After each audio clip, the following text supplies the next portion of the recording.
Mucho tiempo atrás, cuando todavía no existía nada, Meme Wenungi, el abuelito creador, comenzó a hacer las cosas que ahora vemos. Hizo las aguas de los ríos, lagunas y caños. Creó la selva con todos sus árboles y hierbas y luego comenzó a crear los animales. Los buenos como los guanganas, pavas, paujiles, tucanes, papagayos y monos. También aparecieron los que pueden hacer daño, como el tigre y las serpientes. Después de esto, se vieron en las aguas pescados, lagartos y charapas. Y cuando el jaguar nos parió, aparecimos nosotros, los Waorani. Wenungi es como nosotros, tiene vida y piensa, como si tuviera sangre. Como una persona, la tierra respira y el agua la recorre como la sangre a nosotros. Si amamos la tierra, es porque está llena de vida. Si da vida, es porque la tiene, tanto que los animales suelen andar por ahí gritando de alegría. La tierra sostiene plantas y animales. Cuanto más la cuidemos, más vida tendrá, y ella se alegra o entristece según nuestro trato.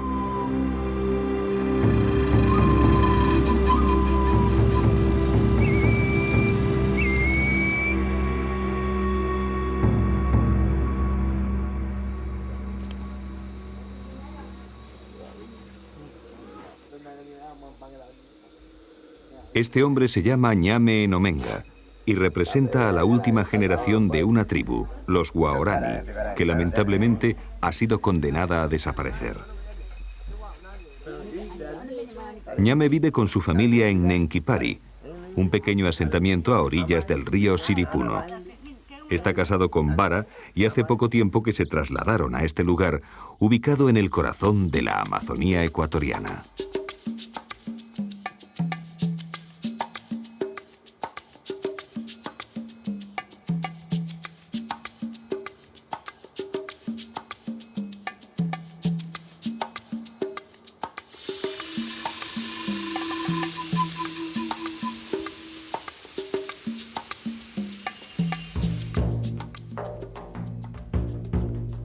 Los Waorani son un pueblo de tan solo 1.500 miembros y, sin embargo, su notoriedad y significado han estado, al menos desde hace un siglo, muy por encima de su censo numérico. Hasta hace apenas 30 años han tenido para sus vecinos características más fantasmales que humanas, llegando a dominar una extensión de selva de unos 20.000 kilómetros cuadrados. Mantuvieron en jaque a pueblos mucho más numerosos, incluso a las todopoderosas compañías petroleras y al mismísimo gobierno nacional. Pese a todo esto, seguían siendo unos perfectos desconocidos. Los Waorani no tenían pasado ni historia, surgían como de la noche de los tiempos. La mayor parte de los Waorani se asientan en las selvas que forman el Parque Nacional de Yasuní. La reserva se encuentra ubicada en la parte oriental de Ecuador, en las provincias de Napo y Pastaza, ocupando 1 millón de hectáreas de bosque húmedo tropical de la cuenca amazónica ecuatoriana.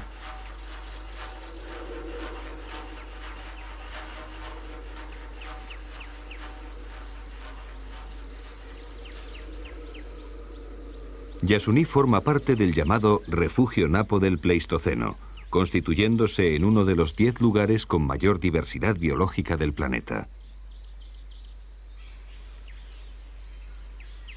El ecosistema amazónico, y en especial su bosque lluvioso, es considerado uno de los hábitats vegetales y animales más ricos y complejos.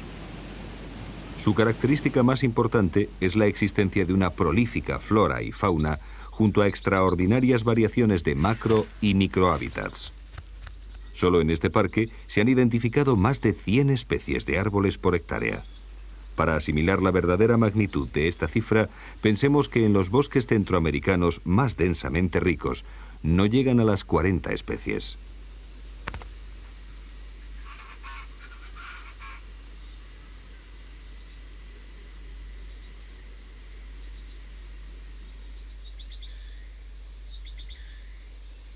Pero es su gran diversidad animal lo que provocó que la UNESCO lo declarara en 1979 Reserva Mundial de la Biosfera.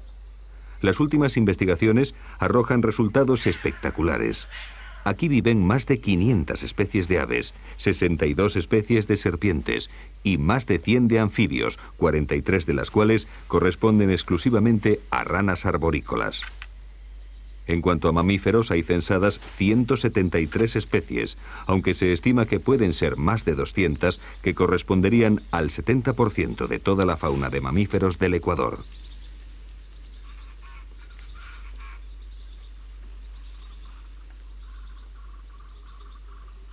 Las copas de los árboles son territorios casi exclusivos de aves y monos. Ellos buscan en las alturas una seguridad que en el oscuro suelo no está garantizada. Y es que en este mundo que habita bajo el manto amazónico, el peligro es constante y todos deben estar alerta, porque todos son vigilados por alguien más fuerte y rápido que él, y con un único objetivo: matar para comer.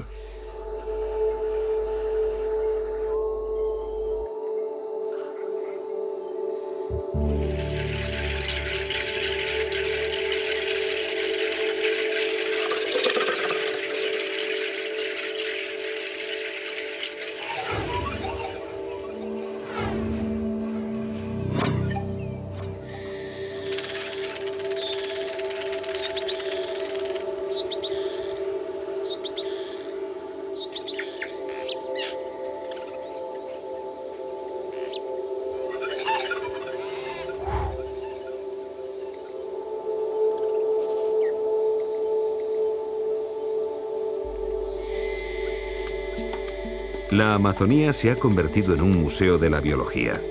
El número de especies constituye de forma arrolladora el centro de la vida en la Tierra. De hecho, no existe ninguna colección de artefactos humanos que se acerquen ni de lejos al número de objetos diferentes que existe en una pluvisilva. Ninguna biblioteca o red de ordenadores podría contener la información almacenada en los cromosomas de los organismos que forman la selva tropical.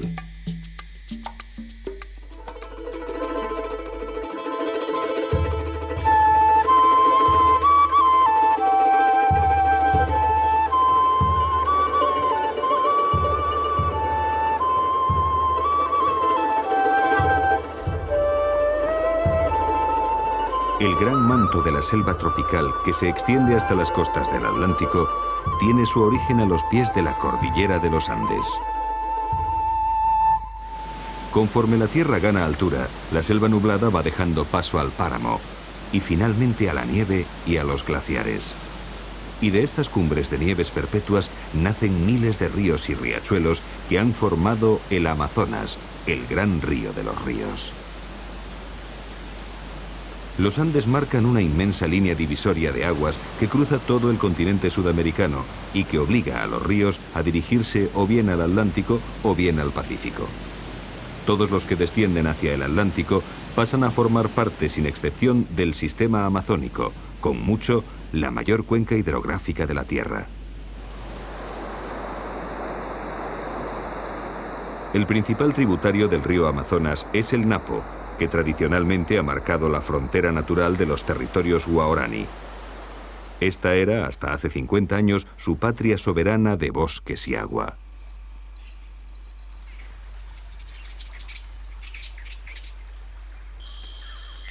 Aquí vivieron aislados y olvidados del tiempo durante siglos, dispersos en pequeños grupos o núcleos familiares. En sus territorios nunca han existido caminos ni carreteras, solo los pequeños ríos que alimentan al Napo han conectado unos poblados con otros.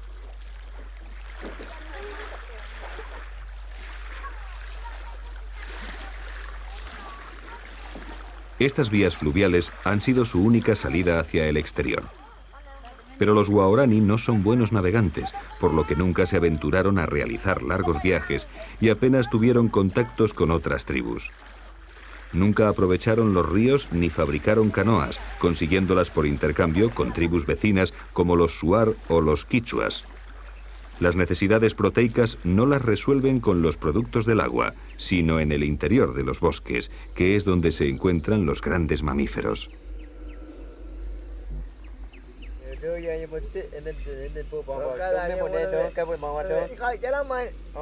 Hasta hace aproximadamente un año, Ñame y su familia vivían en Keweiríono, uno de los poblados más importantes del río Siripuno, afluente del Napo. Pero los recursos naturales se estaban agotando y no eran suficientes para alimentar a los más de 160 miembros que formaban la comunidad. Así que Ñame decidió separarse y establecerse en un nuevo asentamiento que se encuentra a 2 jornadas a pie de Keweiríono.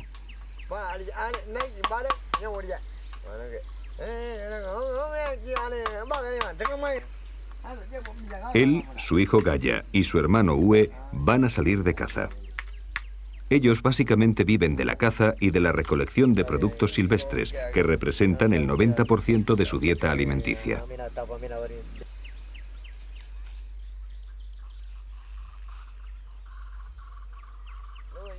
En el interior de la choza preparan sus armas. Mientras Gaya se encarga de reparar y armar las bodoqueras o cerbatanas, Ue fabrica los dardos con caña de bambú. Ñame, mientras tanto, no para de hablar contando 1001 batallas de sus días en que era el mejor cazador de Keweiríono. Gaya y Ue escuchan por enésima vez y resignados la misma historia de siempre. En la actualidad, la mayor parte de los jóvenes han sustituido las bodoqueras por rifles y escopetas, y solo los más viejos siguen cazando con ellas.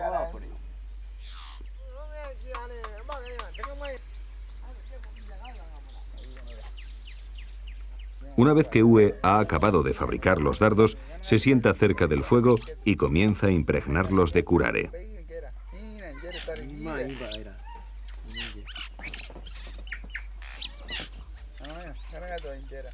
El curare es un poderoso y mortífero veneno que paraliza el sistema nervioso bloqueando los músculos del diafragma, por lo que el animal muere asfixiado.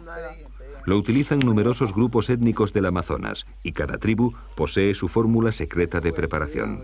Algunos usan como base venenos de ranas y serpientes, aunque los guaorani lo hacen con la raíz del maracuré, una planta fuertemente tóxica.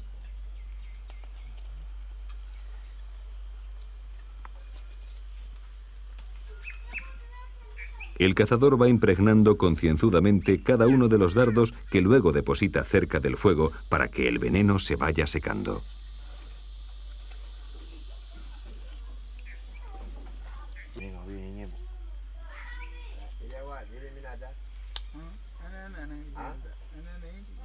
El siguiente paso es colocar en cada flecha una bola de algodón que tapone la bodoquera para que al soplar el dardo salga con fuerza y velocidad.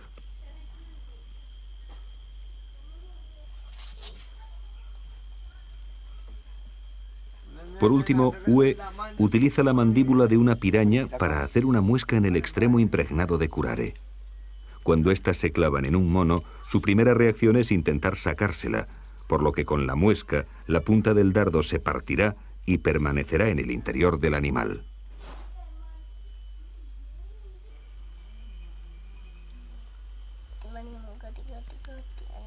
Mientras tanto, Ñame prepara la lanza. Cada vez que van a salir de caza, la lanza es adornada con un tinte rojo que extraen de la huenca, una semilla que los guaorani aprecian especialmente, ya que también la usan para sus adornos corporales. Al igual que el curare, la huenca es utilizada por varias tribus amazónicas.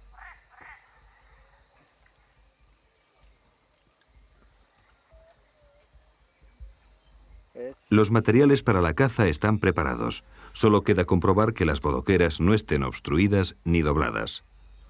Ue sale de la choza y elige como diana el tronco de un árbol situado a unos 20 metros de distancia. Disparar con las cerbatanas es el pasatiempo preferido por los guaorani, que continuamente hacen apuestas para ver quién es el que mejor puntería tiene.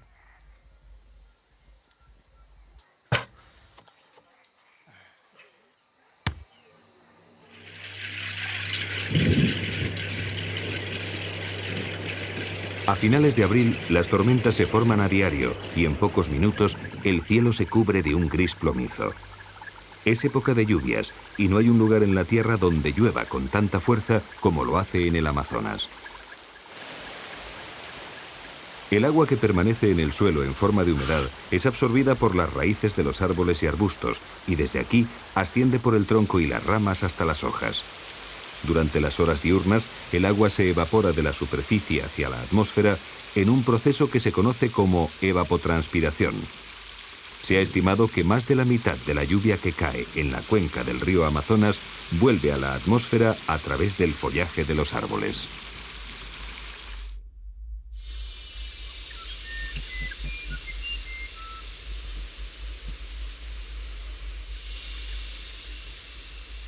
A la mañana siguiente, Ñame, su hijo pequeño Moi, Ue y Gaya abandonan Nenquipari y se adentran hacia el interior de la selva.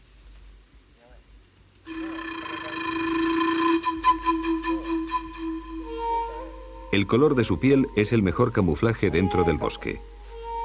Incluso Gaya y Moi se quitan sus ropas occidentales cuando salen de caza. A ellos les da vergüenza ir desnudos porque lo ven como un símbolo salvaje, aunque respetan que su padre y su tío solo utilicen como vestimenta el come, un cordón alrededor de la cintura que les sujeta el pene contra la barriga.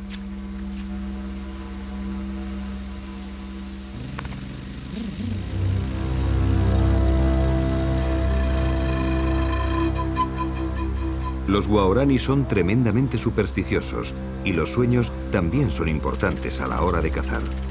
Estos pueden orientar al cazador, que debe saber interpretarlos. Soñar con enamorarse o ver a una mujer son señales de buena suerte, mientras que soñar con personas muertas es señal de peligro. Para evitar la mala suerte, se debe partir de cacería 2 días después del mal sueño. Pero si han tenido uno bueno, entonces deben salir inmediatamente.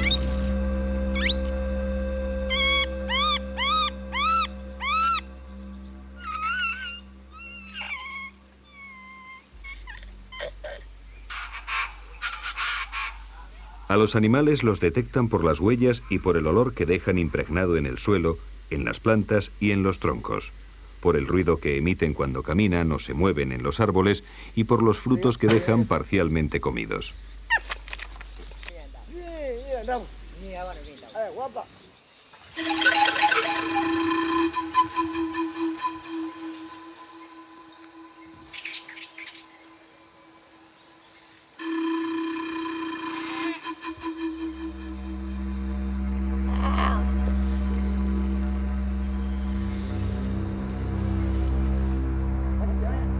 Ue ha visto saltar a un mono e imita sus sonidos para que éste responda y pueda localizarlo.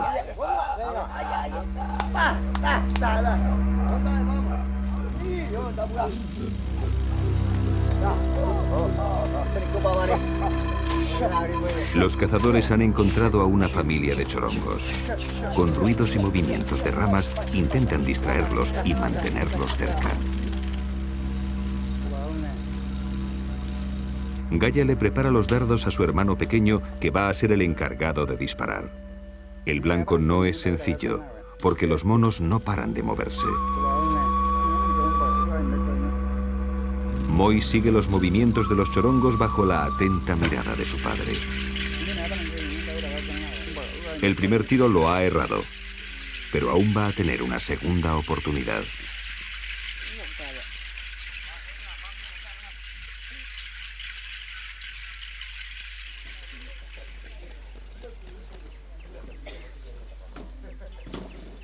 Mientras los 4 cazadores siguen intentando abatir algún mono, las mujeres permanecen en el poblado al cuidado de los pequeños y con las faenas del hogar.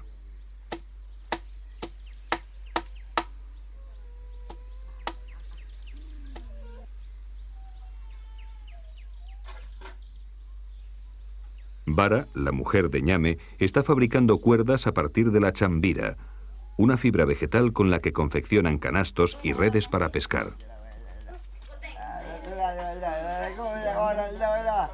En la choza de al lado, Luana, la mujer de Gaya, prepara el tallabo, un tinte para teñir la chambira y que se obtiene machacando las hojas de un árbol al que llaman ñaña.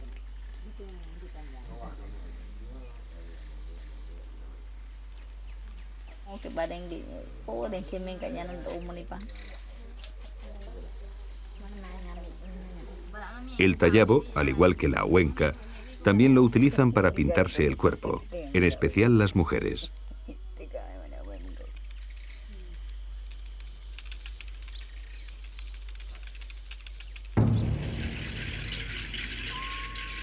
Moi también desaprovechó su segunda oportunidad y los monos han conseguido escapar. Pero por suerte pronto encuentran a otro grupo y Uwe, de nuevo, trata de distraerlos con su repertorio de sonidos.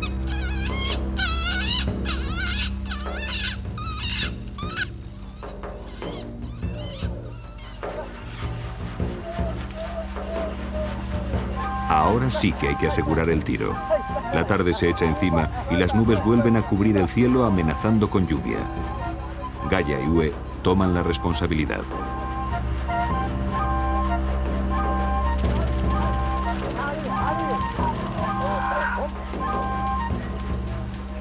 Cuando los Waorani tienen a una presa cerca, comienzan a moverse frenéticamente imitando los movimientos del animal, donde llegan a alcanzar una gran excitación.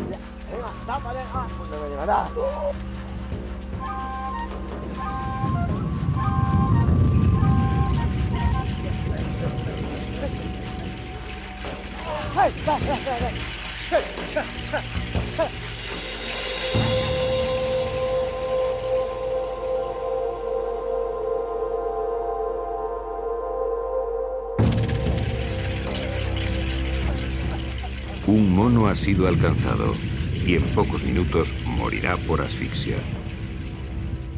El chorongo se ha quedado enganchado en una rama y Gaia tiene que trepar para recuperarlo. En cuestión de segundos, la tormenta vuelve a descargar con fuerza.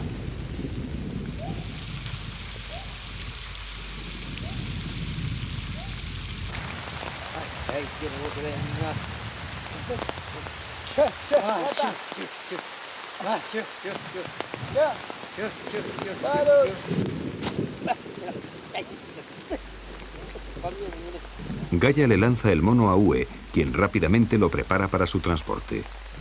La lluvia arrecia y la noche está al caer. Aún les queda una buena caminata hasta Nenquipari, y ellos bien saben que caminar por la noche en la jungla puede resultar peligroso. Los Waorani consideran que el mejor momento para volver a casa es cuando las cigarras emiten sus ruidos al atardecer.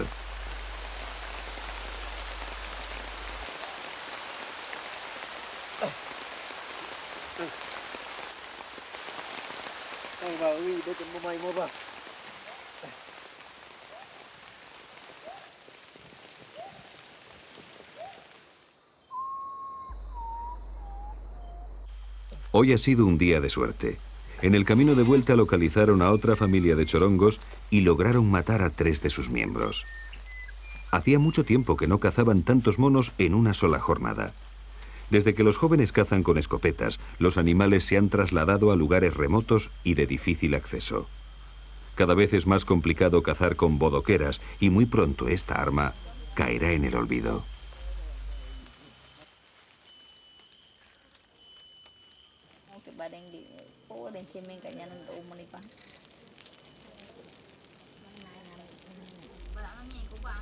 Cuando los cazadores llegan al poblado, tiran la caza al suelo, que pasa a ser propiedad de sus esposas. Los Waorani nunca guardan la carne ni saben conservarla. En cuanto esté preparada, la comerán hasta dejar los huesos limpios, aunque luego tengan que pasar varios días sin probar bocado. Las experiencias de caza inspiran muchas narraciones y conversaciones. Un cazador, cuando regresa de una cacería, es sujeto de examen por parte de toda la comunidad, y su éxito o fracaso pronto se hace de dominio público.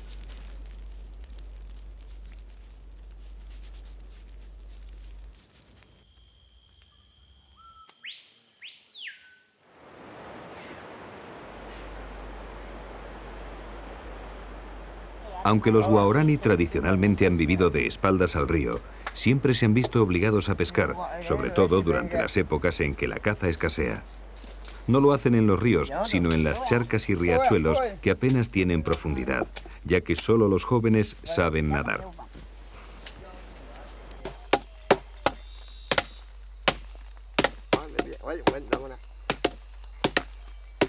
La técnica que utilizan es sencilla, pero muy productiva. envenenar momentáneamente el agua. Para ello deben encontrar barbasco, una liana silvestre y no muy abundante que contiene unas sustancias tóxicas que eliminan el oxígeno del agua sin causar daño alguno al medio ambiente.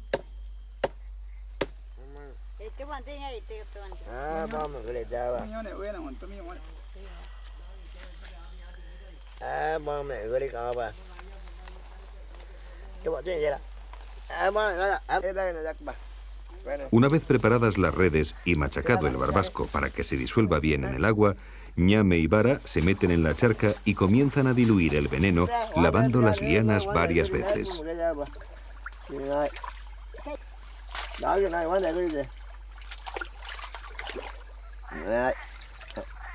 En pocos minutos, en lo que parecía una charca inmunda y sin vida, aparecen los pececillos.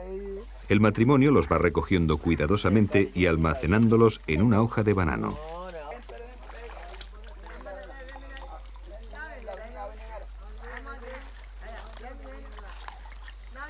Al igual que la caza, los guaraní también tienen sus creencias sobre la pesca. Nunca comen la cabeza del pescado, porque de lo contrario, nunca más volverán a pescar.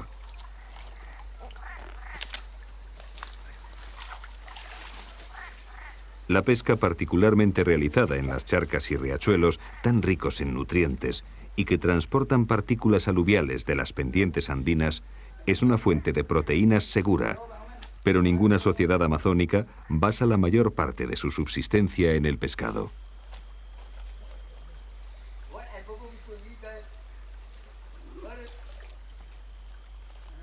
En menos de una hora, Vara y Ñame han conseguido suficiente pescado para comer. En el improvisado recipiente se pueden contar hasta 12 especies distintas.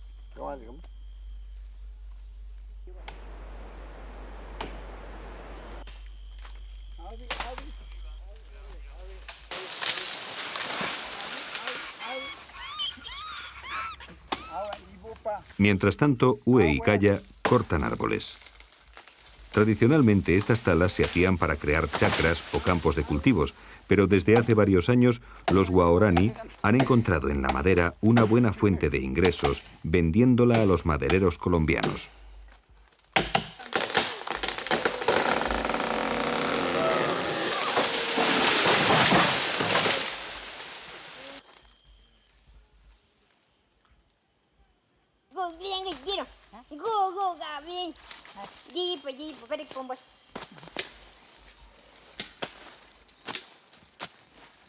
En la chacra, Vara cultiva yuca y plantas medicinales.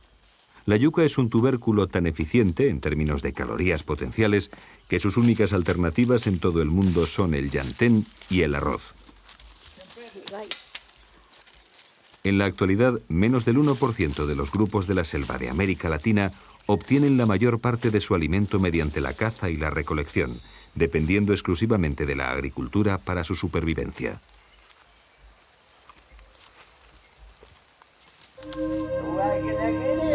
Antes, nuestra vida en la selva era una especie de inocente devenir, alejados de la civilización, del progreso y del desarrollo, hasta que llegaron los caucheros, los misioneros, las compañías petroleras y los colonos, personajes ajenos a nuestra selva, que nos quitaron la tranquilidad y nos volvieron agresivos frente a toda persona extraña.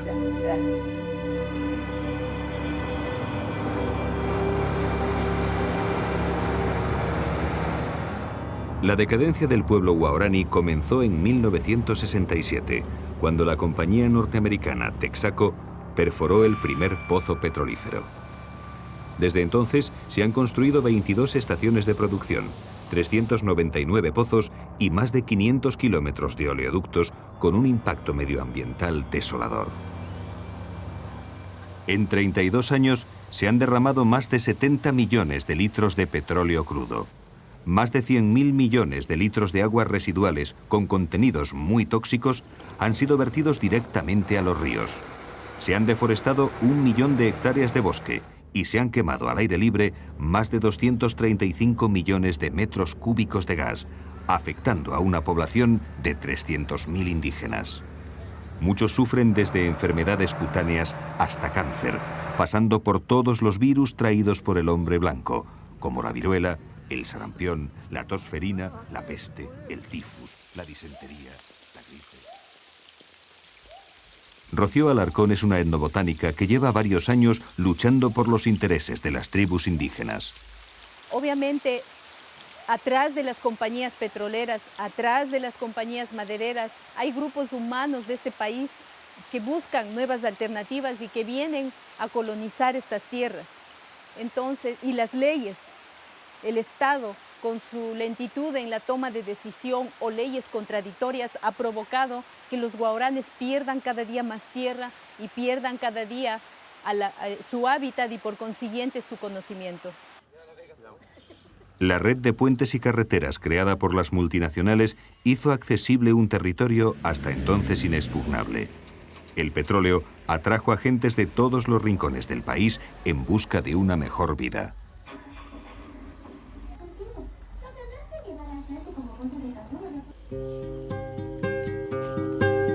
Dabo es el hijo mayor de Ñame y Vara, pero hace muchos años que no sabe nada de ellos. Él decidió, junto a su mujer, abandonar la selva atraído por el dinero y las petroleras. Todavía no ha conseguido adaptarse a esta nueva vida y se siente perdido entre dos mundos. Su único refugio es el alcohol.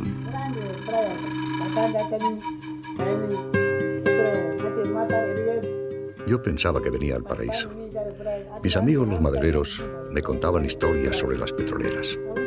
Ellos me convencieron para que viniera aquí a trabajar porque iba a ganar mucho dinero. Pero no ha sido así, y ahora me arrepiento de haber abandonado la selva.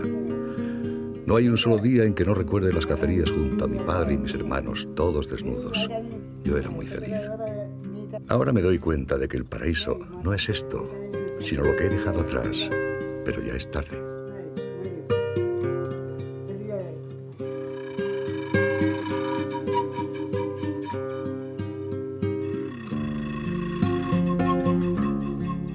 Dabo no es el único guaraní que ha dejado la selva. Como él, otros muchos han decidido cambiar de vida y probar fortuna, pero pocos han logrado adaptarse. Su cultura ha perdido tal identidad y orgullo que hoy se han convertido en mendigos en medio de la riqueza de su propio territorio. Claman caridad, mientras sus casas están construidas sobre inmensos yacimientos de petróleo. El cambio es muy marcado. Los viejos han escondido su conocimiento, han escondido su forma de ser, y para llegar a ellos hay que gastar tiempo y energía para descubrir su real interioridad. Está cubierta, tapada por lo que ahora es la civilización. Y en el caso de los jóvenes, están atraídos por lo que es la ciudad, el modernismo, la radio, la televisión. Y este cambio lo hemos provocado nosotros los ecuatorianos y el mundo que nos rodea, todos nosotros que formamos parte de este planeta, que estamos hambrientos de recursos naturales, estamos hambrientos de petróleo, estamos hambrientos de una serie de productos que tiene la naturaleza. Y somos nosotros los que hemos provocado esto a través de compañías petroleras, madereras, compañías farmacéuticas y nosotros los consumidores, obviamente.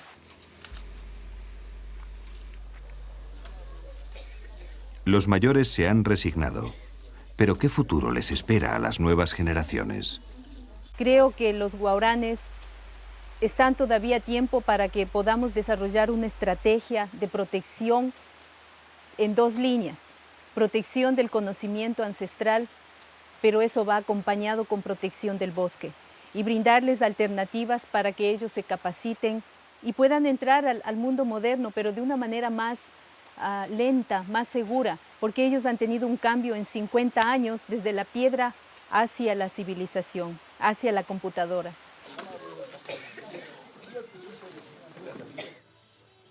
A muchas jóvenes indígenas no les queda otra salida que trabajar en los numerosos burdeles ubicados a las afueras de Coca, la ciudad más cercana a los territorios guaraní.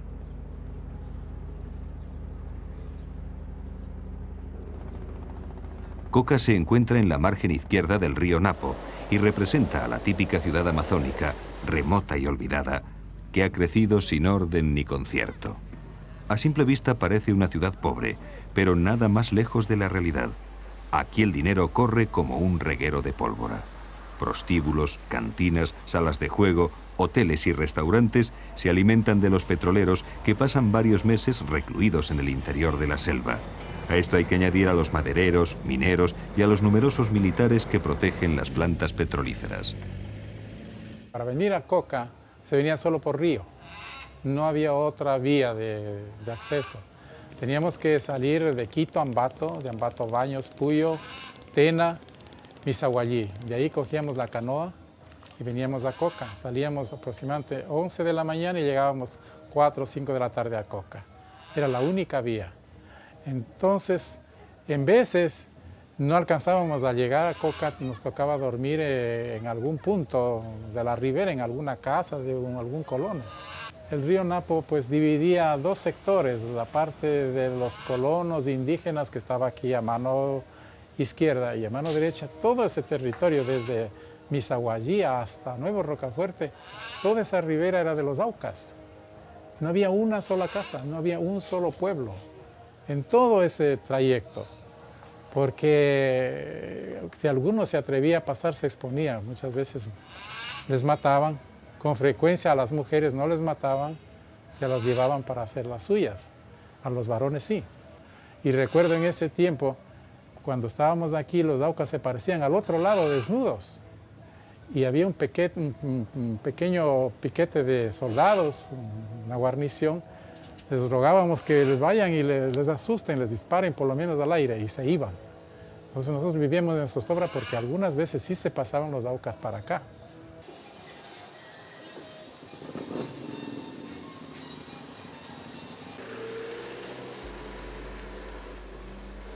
Coca es también el centro de distribución de las sustancias que necesitan los narcos para la elaboración de la cocaína y lugar de descanso de las FARC, la guerrilla colombiana que tiene su cuartel general al otro lado de la frontera.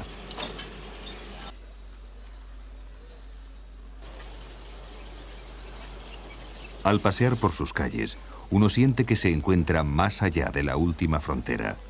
Coca nunca descansa. Para muchos es la única válvula de escape que tienen para soportar una vida lejos de toda civilización, entre el juego, el alcohol y las prostitutas más baratas de Ecuador. Bueno, la historia de Coca tiene varias fundaciones. Desde el tiempo de los jesuitas, que se llamó San Antonio de la Coca, posteriormente también fue fundada por un ecuatoriano, refundada, y esas se han llevado. Estaban aquí a la margen izquierda del río Napo, en la desembocadura con el río Coca. Y esta fundación es del año 54 más o menos, y es fundada por Camilo de Torrano, un capuchino, que vino aquí y en esta zona había pues 3 casitas de indígenas. Es ahí cuando se da la última fundación, hacia el año 54-56 por ahí. Pues en torno a la misión comienzan algunas cositas, pues la misión tiene la escuelita, tiene un dispensario y en torno a la misión se va concentrando un poquito la gente, pero Coca cuando se hace de verdad, o sea un poquito más grande, es cuando llega el petróleo.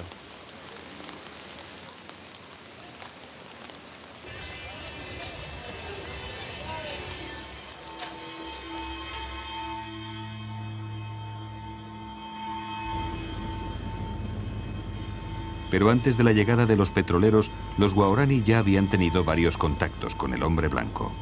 A principios de los años 50, el ILV, una misión evangélica norteamericana, comenzó a sobrevolar la selva tratando de localizar y contactar con tribus indígenas en un ambicioso proyecto de evangelización. Sus lazos de amistad los creaban desde el aire, lanzándoles regalos. A los guaraní se les agrupó en protectorados donde sufrieron un proceso de occidentalización brutal. Fue el comienzo de su genocidio cultural, pero también el nacimiento de un mito que aún continúa.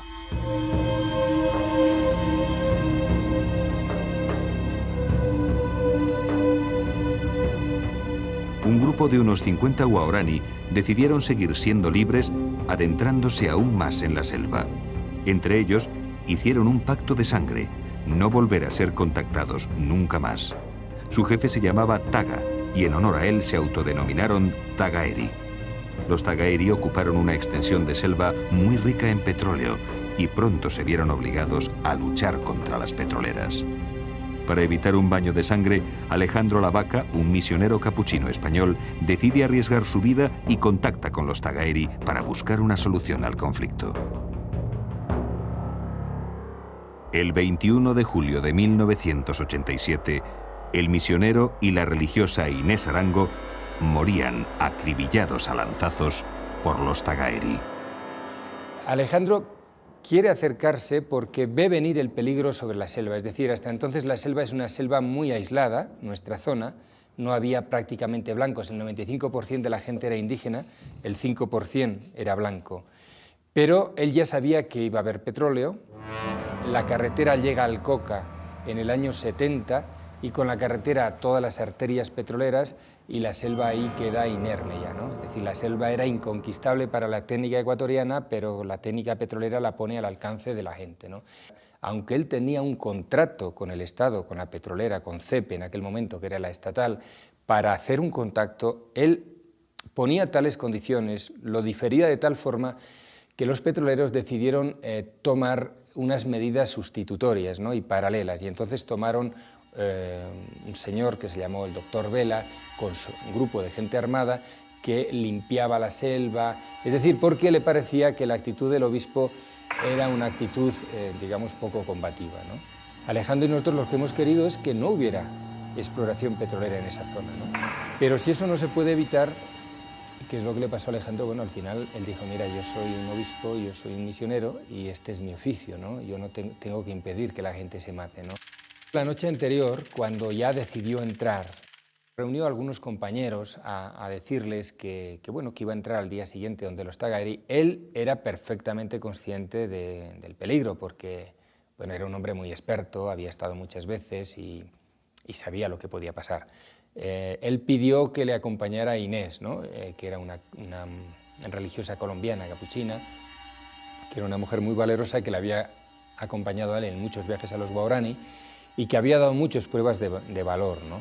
Los Guaraní tenían dentro de una selva inmensa, tenían como dos huequitos en esa selva, ¿no? En un huequito estaba una casa ya muy vieja y después a unos 300 metros había una chacra, es decir, una huerta de yuca, también con los árboles, con los troncos de árboles cortados un poco alto. El helicóptero no se podía posar y ellos tenían que lanzarse desde una piola, desde unos 3-4 metros. Cuando ellos llegaron allí, ahí había unos jóvenes Guaraní, unos muchachos jóvenes, que al ver al helicóptero se retiraron a la selva.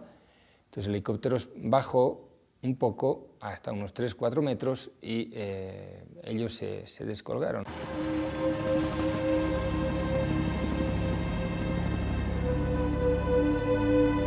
Que un obispo fuera acribillado por las lanzas guerreras de los aborígenes era algo no visto ni en tiempos del descubrimiento.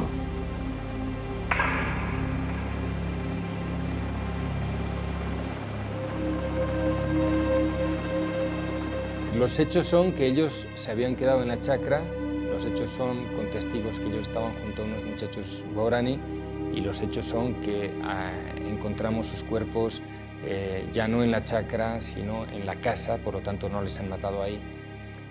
En la casa Alejandro está a unos 15 metros de la puerta de la casa y Inés está clavada junto a la puerta de la casa, ¿no? Varios años después, uno de los amigos nuestros, de los Guaraní amigos nuestros, llamaba Babé, en una de las incursiones que hizo hacia la tierra de los Tagaeri, capturó en el monte, es decir, él se acercaba a las casas Tagaeri, y en una chacra en el monte vio 3 mujeres. De las 3 mujeres pudo capturar una, él y su grupo.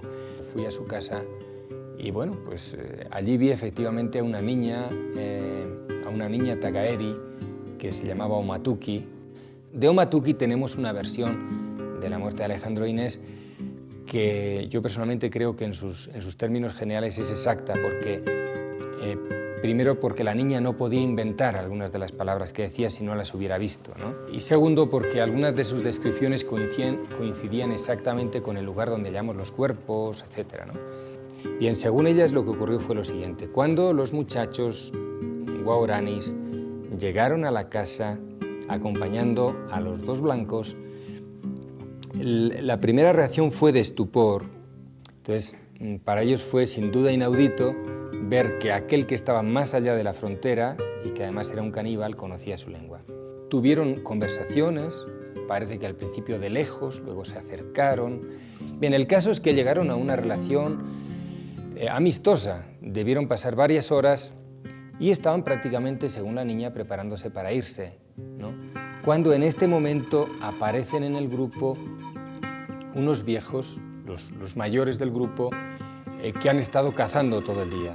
Se armó una verdadera discusión en el grupo. Las mujeres decían, no, ya no queremos vivir más así, ¿no? Estos van a volver donde los blancos, les van a decir que no nos maten más, que no nos ataquen más, etcétera, nos van a traer regalos, bueno. Los jóvenes, que seguramente, como siempre ocurre, aparecieron callados, y estos hombres mayores que empezaron a decir a su grupo lo que tenían que hacer. Lo que fue para mí más significativo, en la canción que dicen que cantan ahí, como suelen hacerlo, una canción que cantan antes y después de las muertes, se repite, ¿no?, esto, ¿no? Somos guerreros, somos tigres, somos cazadores, nosotros matamos, ¿no? Es una estrofa que se repite. Y después llega la segunda estrofa que dice, ellos han matado a nuestro hermano mayor, ellos han matado a nuestro jefe, nosotros debemos vengar su muerte, ¿no? Ellos nos han dejado sin líder, nos han dejado sin hermano, nosotros debemos vengar eso para ser guaraníes, ¿no? Había varios hombres con lanzas en la mano y por fin uno de ellos, que estaba detrás de Alejandro, que estaba frente a Alejandro, le atravesó con una lanza todo el cuerpo. Cuando mi compañero José Miguel rescató el cuerpo, tenía al menos 15 lanzas o 16 lanzas clavadas en el suelo, verticales, ¿no? Y tenía, pues no sé, 80 o 90 heridas, ¿no? Después de rogarle mucho para que no la mataran, Inés se escondió un poquito más allá, y cuando regresaron ya seguramente unos minutos más tarde de matarlo, regresaron a la casa, a mirar hacia la casa, se encontraron con que la mujer no existía y preguntaron dónde está la mujer, qué ha pasado con ella. Las mujeres le contestaron, no le matéis, dejadla en paz, se ha metido en la selva, etc. Y el grupo, como siempre hace una vez que ha causado una muerte ahí, huye. Y parece que cuando están recogiendo las cosas para huir, es cuando llega Inés de la selva, llorando, dice la muchacha, y entonces un joven se acercó y dijo, yo no he matado a ningún Kobori, a ningún Kenwen, y le atravesó todo el cuerpo, ¿no?, que estaba en cuclillas, le atravesó con una lanza, ¿no?, y la clavó en el suelo. Para mí es evidente que Alejandro en realidad sufrió un sacrificio ritual, ¿no?, que pagó las culpas de otros, como muchas veces ocurre en la vida, y le metieron en un terreno, a mi parecer, minado, que él no conocía suficientemente, porque las compañías nunca nos dicen toda la verdad, ¿no? Y le explotó una mina bajo los pies que seguramente ni siquiera él, que tenía experiencia, había calculado suficientemente.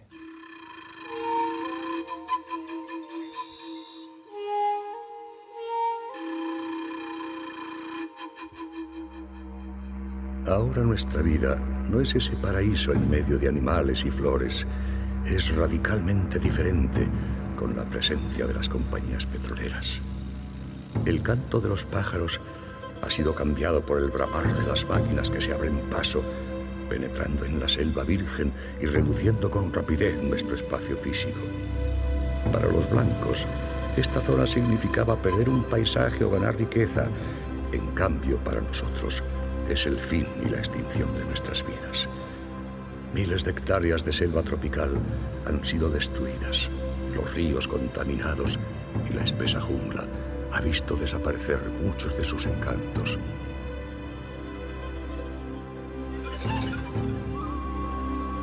Si tan solo pudieran dejarnos vivir de la manera que hasta ahora lo hemos hecho, nos encargaríamos de seguir siendo los pilares entre el cielo y la tierra.